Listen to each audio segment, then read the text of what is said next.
I want people to hear how you go to Silicon Valley with no money and no degree and end up a venture capitalist. What the hell? Yeah.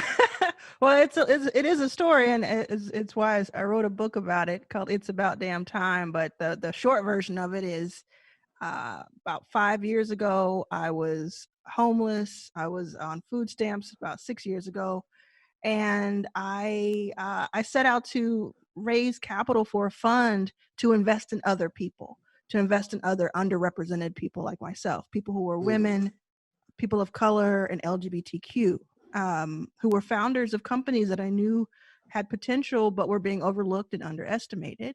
And I was going to do that even though I was broke. That was just part of the story, right? So since then, the fast forward version is I've raised and earned more than nope. Wait. We're just gonna hold. Well, you say okay. So let's see. Well, the how is a story though. No, wait. You just said, yeah, I was broke and I was homeless. That was just part of the story. What? Well, to me, that was going to be during the time. I meant that I had to compartmentalize my personal situation and circumstances in order to get through it and past it, in order to get to the goal. That's what I was saying. I was thinking that at the time, that it was only part of my journey. It was obviously in front of me. And when I was sleeping on the floor of the San Francisco airport, it was right there in front of me. But if I dwelled on it while it was happening too much, I wouldn't be here. That's rich. And what's rich, what I love about that, and this is what I want you to say, because you are teaching in that little part, you are teaching somebody watching out there tonight is in a similar circumstance of varying degrees and on many different levels. And part of what you gave us tonight is the notion that you can be in your situation but still have enough, whatever the word is, attach yourself enough to keep your commitment to your destiny and what you believe you were sent into the world to do. That to me is a powerful statement. Thank you. I've had a lot of people come up to me after I speak somewhere, they read about me and they say, right now I'm living out of my car, or right now I don't know how to pay rent right now. And they will get inspired to, because of the story that I tell, they will get inspired to say, but that's going to change. That's changing today. And so I think it's just that the mindset is there, has to be the foundation of it. It has to be. I mean, there what are is that mindset? Say it again. What's that mindset that allows you to be going through a hellacious situation, but be an active and still accomplishing something?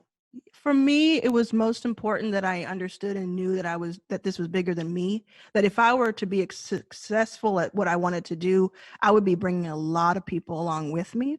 And the fact that I wanted to invest in other people, that's really what did it. If I were just doing this for a one-off company or something for me to make a lot of money, I would have stopped a fourth of the way in, just because it took years and years and years to even get the first yes to it. And how many years did it take to get the first yes? It took about 4.5 years to get the first amount, the first yes to the check.